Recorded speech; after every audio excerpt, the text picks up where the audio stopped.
On commence donc ce journal avec la vague de froid qui se poursuit sur une grande partie du pays. À Toulouse, ce matin, il faisait moins 12,5 degrés, un record depuis 87.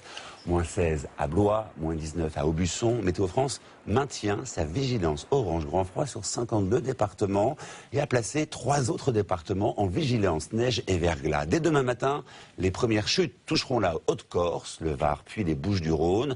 Les températures devraient toutefois remonter et redevenir positives en journée au cours du week-end et surtout en début de semaine prochaine.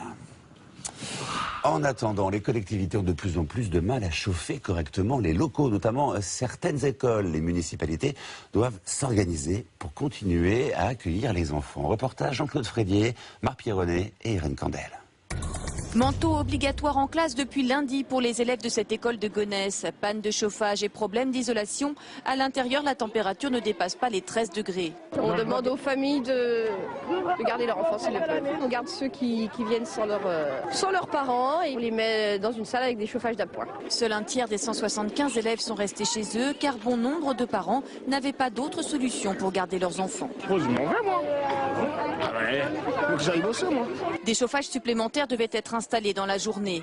Dans cette cantine d'une autre école dans l'Essonne, derrière les casseroles, les restes d'une leçon d'orthographe. Pendant 2 jours, la classe s'est déroulée dans le réfectoire.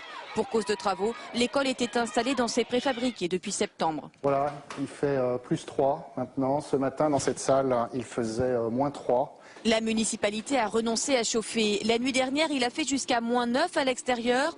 Or, la ville ne peut chauffer que jusqu'à moins 7. Moins 7, c'est la température jusqu'où nos chaufferies doivent savoir maintenir des conditions de confort. En dessous, il fait trop froid. Une partie de la solution a été de condamner l'étage du préfabriqué. 5 classes ont été dispersées vers 2 autres écoles de la ville. Un service de ramassage a été organisé.